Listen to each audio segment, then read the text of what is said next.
Good morning all of you. आज मैं आपको भारत की खोज का पाठ 3 सिंधु घाटी की सभ्यता को समझाने जा रहा हूँ। देखिए, भारत की जो प्राचीन तस्वीर है और उसके जो दर्शन होते हैं वो सिंधु घाटी की सभ्यता में हमको मिलते हैं, जिसके जो अवशेष सिंधु में मोहनजोदड़ो और पश्चिमी पंजाब में हड़प्पा में मिले हैं। इनकी जब खुदाई की गई और इनकी खुदाई से इतिहास में जो क्रांति आई वो सभी जानते हैं। मोहनजोदड़ो और हड़प्पा एक दूसरे काफ़ी दूरी पर हैं। दोनों स्थानों पर इन खंडरों में बहुत कुछ मिला है और दोनों के बीच में यानी दोनों की जब खुदाई की गई तो वह नगर और दूसरे अवशेष मिले। यह सभ्यता विशेष रूप से उत्तर भारत तक फैली थी। भविष्य में भी इस सुदूर अतीत को उद्घाटित करने का काम भी हाथ में लिया जाए तो इसमें और भी नई नई जगह मिलेंगी और भी नई नई हमें इसमें खोजें मिलेंगी। इन सभ्यताओं के अवशेष इतनी दूर दूर जगहों पर मिलते हैं, जैसे पश्चिम में काठियावाड़ और पंजाब के अंबाला जिले में इनके अवशेष मिलते हैं। और ये विश्वास किया जाए कि यह सभ्यता गंगा की घाटी तक फैली थी, तो इसमें कोई अतिशयोक्ति नहीं है। अब तक हम जान चुके हैं किसका काफी महत्व है। सिंधु घाटी सभ्यता आज जिस रूप में मिली है उससे अनुमान लगाया जा सकता है कि यह एक अत्यंत विकसित सभ्यता थी और उस स्थिति तक पहुंचने में उसे हजारों वर्ष लगे होंगे, जो हमें खुदाई में मिली है। यह सभ्यता प्रधान रूप से धर्मनिरपेक्ष सभ्यता थी। धार्मिक तत्व मौजूद होने पर भी इस पर कोई हावी नहीं हुआ है और यह भारत में बाद के सांस्कृतिक युगों की अग्रदूत थी। सिंधु घाटी सभ्यता ने फारस, मेसोपोटामिया, मिस्र सभ्यताओं से संबंध स्थापित किया और व्यापार किया। कुछ दृष्टियों से यह सभ्यता उनकी तुलना में बेहतर है। यदि हम दूसरे जो सभ्यताएं हुई हैं उनसे हम तुलना करें तो ये उन सब में बेहतर बैठती है। देखिए, सड़कों पर दुकानों की कतारें और दुकानें संभवतः छोटी थीं, यानी ऐसा खुदाई मिला है। सिंधु घाटी सभ्यता वर्तमान के बीच समय के ऐसे कई दौर से गुजरे हैं जिनके बारे में बहुत कम जानते हैं। वैसे भी यह बीच असंख्य परिवर्तनों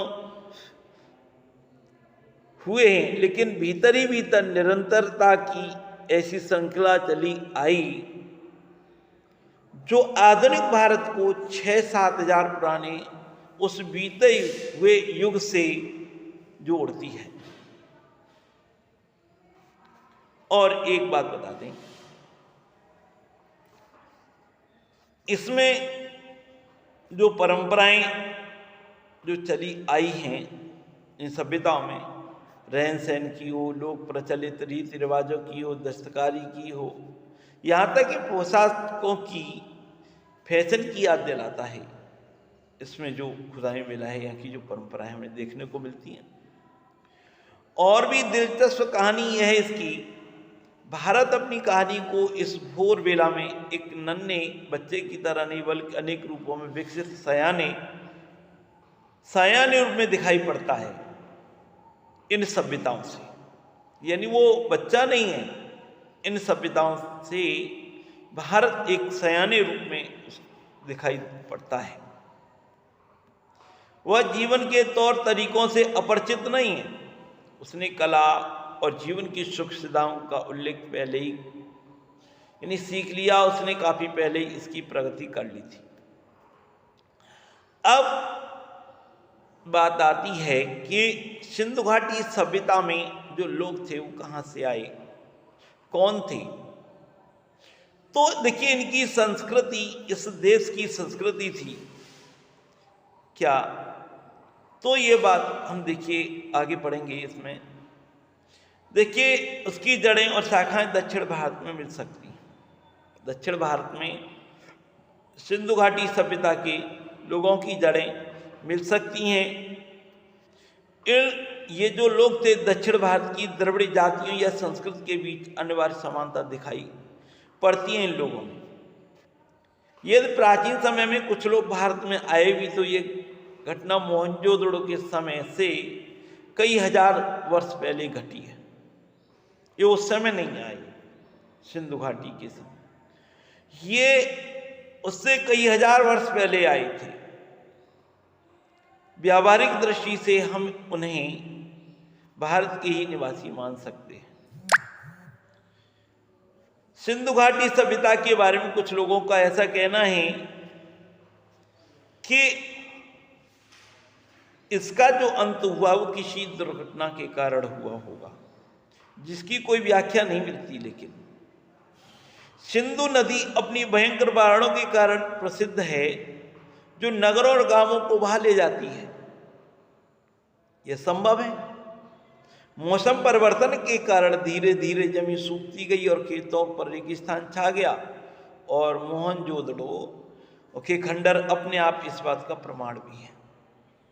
बालू की तह पर तह जमती गई, यानी बालू सूखा पड़ी तो वह बालू की तह पर तह जमती गई, जिससे शहर की जमीन की सतह ऊंची उठती गई और नगर निवासियों को मजबूर होकर के पुरानी नींवों पर ऊंचाई पर मकान बनाने पड़े, यानी पुरानी नींवों पर, और उन्हीं पर आगे मकान बनते चले गए। तो इस तरीके से खुदाई में निकले हुए कुछ मकान 2 या 3 मंजिल जान पड़ते हैं। जब खुदाई हुई है तो वहां ऐसा मिला है। तो यानी सतह ऊंचा उठने का कारण भी है, हो सकता है दीवार की ऊंचाई इसलिए उठाई गई।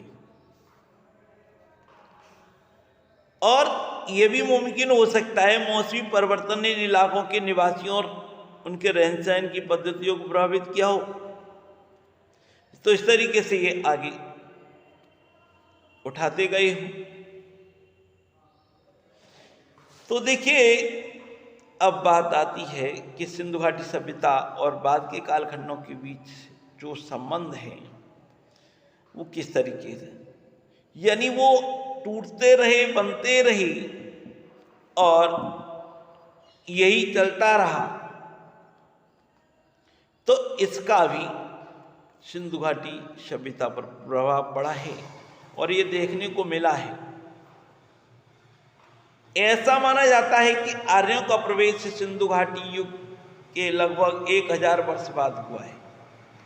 आर्यों का प्रवेश यानी सिंधु घाटी सभ्यता के 1000 वर्ष बाद हुआ है,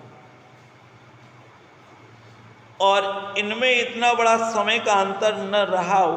पश्चिमोत्तर दिशा में भारत में ये कबीले जातियां समय समय पर आती रही हैं। भारत में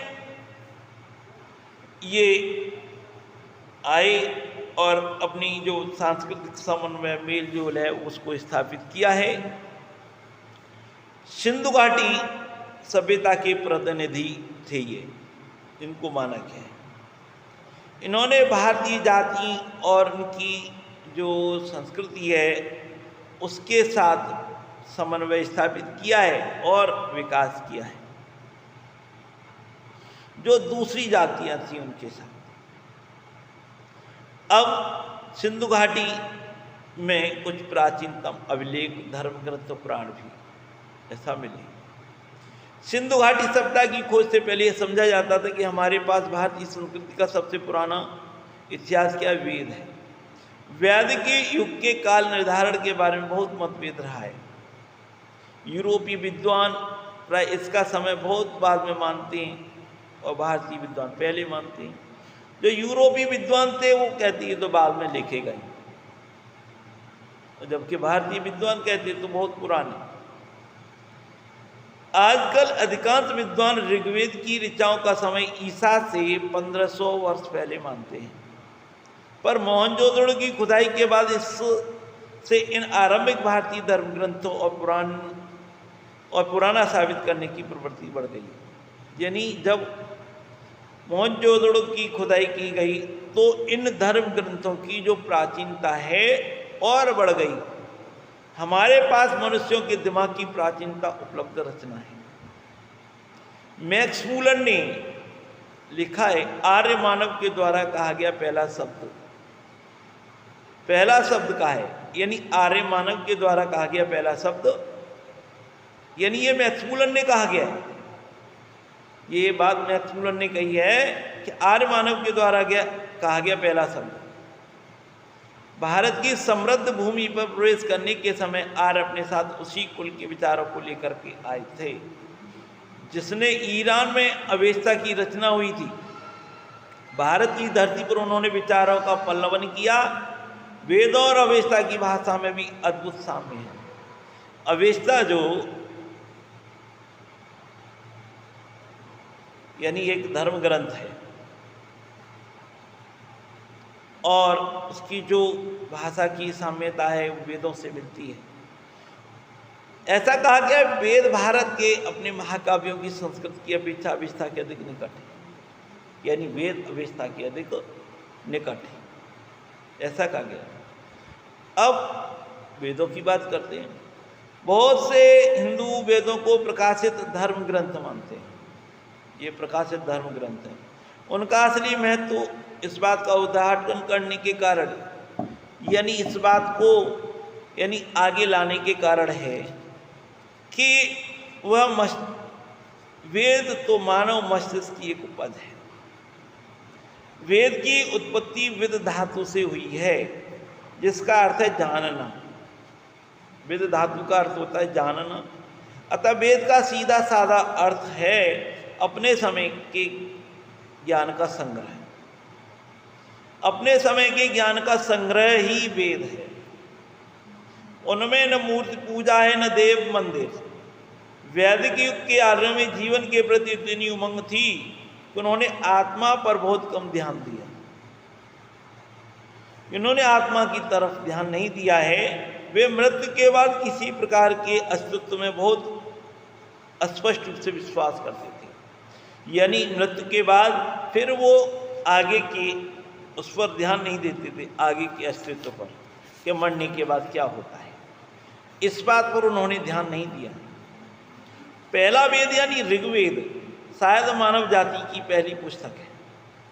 इसमें हमें मानव मन के सबसे आरंभिक उद्गार मिलते हैं, काव्य प्रभाव मिलता है और प्राकृतिक सौंदर्य और उसकी रहस्य आदि हमें मिलते हैं इसमें। तो इस तरह की सभ्यता के उषा काल में और यानी जो प्रबल सहज कल्पना है, जो संपन्न लोग थे, वो हमें देखने को मिलते हैं। बहुत से पश्चिमी लेखकों ने इस ख्याल को बढ़ावा दिया कि भारतीय लोग परलोक परायण हैं, यानी जो पश्चिमी सभ्यता के लोग थे तो उन्होंने ऐसा कहा भारतीयों के लिए कि ये परलोक परायण हैं। मैं समझता हूँ हर देश के निर्धन और अभागे लोग एक हद तक परलोक में विश्वास करने लगते हैं। हर देश के जो निर्धन लोग होते, जब तक कि वे क्रांतिकार नहीं हो जाते, जब तक वे क्रांतिकारी नहीं हो जाते, यही बात गुलाम देश के लोगों पर लागू होती है। हमें भारत में भी और स्थानों की तरह विचार और कर्म की दो समानांतर विकसित दो धाराएं दिखाई पड़ती हैं यहाँ पर, यानी कर्म की, विचार और कर्म की दो समानांतर धाराएं यहाँ देखने को मिलती हैं लोगों के बीच में। एक जो जीवन को स्वीकार करती है, दूसरी जो जिंदगी से बचकर निकल जाना चाहती है। तो ये धाराएं विचार और कर्म की अलग अलग युगों में कभी बल एक पर होता है, कभी दूसरी पर, यानी कभी विचार पर जोर दिया जाता है तो कभी कर्म पर। तो इसलिए अलग अलग युग में ये चलती हैं। लेकिन वैदिक संस्कृति की जो मूल पृष्ठभूमि परलोकवादी या इस विश्व की निरर्थक मानने वाली नहीं, यानी जो वैदिक पृष्ठभूमि है वो परलोकवादी नहीं, वो इसमें विश्वास नहीं करते। जब भी भारत की सभ्यता में बाहर आई तब ऐसे हर दौर में जीवन और प्रकृति में लोगों ने गहरा रस लिया है उनमें, यानी उन्होंने अपनी रुचि दिखाई है जब जब भारतीय संस्कृति के अंदर बाहर आई, आनंद लिया है जीने की क्रिया का। चित्रकला हो, रंगमंच हो, सबका विकास हुआ। और एक बात बता दी, कोई जो संस्कृति जो बुनियादी तौर पर परलौकिकतावादी होगी वह हजारों वर्ष बनी नहीं रह सकती। यदि कोई भी संस्कृति यदि परलौकिकवादी होगी तो फिर वो थोड़े समय के बाद नष्ट हो जाएगी, उसका जो समय है वो अधिक लंबा नहीं होता है। आगे भारतीय संस्कृति की निरंतरता, हमें आरंभ में ही एक ऐसी सभ्यता संस्कृति की शुरुआत दिखाई पड़ती है जो तमाम परिवर्तनों के बावजूद आज भी बनी हुई है। इसी समय मूल आदर्श जो थे साहित्य और दर्शन, कला और नाटक तथा जीवन की और तमाम क्रियाकलाप इन आदर्शों के अनुकूल चलने वाले थे। और देखिए इसमें कोई जाति व्यवस्था नहीं थी जो बाद में, अब क्या है ये देखिए उस समय कहीं कहीं जाति व्यवस्था देखने को मिल जाती है जो आगे चल करके ये जाति व्यवस्था सामने आई जिसने मजबूत रूप धारण कर लिया। और देखिए इतिहास के लंबे इस दौर में भारत अलग थलग नहीं रहा है। ईरानियों और यूनानियों से, चीनी और मध्य एशियाई अन्य लोगों से इसका संपर्क बराबर बना रहा है। 3-4 हजार वर्षों का यह सांस्कृतिक विकास और उसका अटूट सिलसिला अद्भुत रहा है। अब बात आती है उपनिषद की। उपनिषद का समय ईसा से 800 वर्ष पहले का माना जाता है। ये हमें भारतीय आर्यों के चिंतन में एक कदम और आगे ले जाते हैं। जो भारतीय जो आर्य थे वो किस तरीके से चिंतन करते थे वो यानी आगे ले जाते हैं। उपनिषदों में जांच पड़ताल की चेतना और चीज़ों के बारे में सत्य की खोज का उत्साह दिखाई पड़ता है। उपनिषद जो होते हैं उनमें जांच पड़ताल की गई है और चेतना और चीज़ों के बारे में किस तरीके से खोज की जाती है वो सब दिखाया गया है। और यह सही है कि सत्य की खोज आधुनिक विज्ञान की वस्तुनिष्ठ पद्धति से नहीं की गई, फिर भी उनके दृष्टिकोण में वैज्ञानिक पद्धति का तत्व मौजूद है। यानी उपनिषद के तत्व में यानी वैज्ञानिक जो पद्धति है वो मौजूद है। वे किस समय में हटवाद को अपने रास्ते में नहीं आने देते, वे किसी किस्म के हटवाद को अपने रास्ते में आने नहीं देते। उपनिषद वे व्यक्ति की आत्मा और परमात्मा संबंधी ज्ञान पर हैं। इन दोनों को मूलतः एक ही कहा गया है। बाह्य वस्तु जगत मिथ्या नहीं है। तो इस तरीके से उन्होंने इसको सत्य कहा है, सापेक्ष रूप में सत्य कहा है, आंतरिक सत्य के एक पहलू के अर्थ में। अब उपनिषद का जो झुकाव है अद्वैतवाद की ओर है, सारे दृष्टिकोण का इरादा भी यही मालूम होता है। उस समय जिन मतभेदों के कारण भयंकर विवाद होते रहे, उन्हें किसी तरह कम किया जाए, यही समझन का रास्ता है, ये उपनिषदवाद। उन्होंने देखिए उपनिषदवाद में बिना सच्चे ज्ञान के कर्मकांड और पूजा पाठ को व्यर्थ बताया है, बिना सच्चे ज्ञान के। उपनिषदों की सबसे प्रमुखता विशेषता और सच्चाई पर बल देना है। यानी उपनिषदों की जो सबसे बड़ी विशेषता है वो है सच्चाई पर बल देना। यानी उपनिषद में ये बात कही गई है, असत से मुझे सत की ओर ले चलो, अस्तोमय सदगमय, असत से सत्य की ओर ले चलो, अंधकार से मुझे प्रकाश की ओर ले चल, मृत्यु से मुझे अमृत की ओर ले चल। ये बात उपनिषद में कही गई है।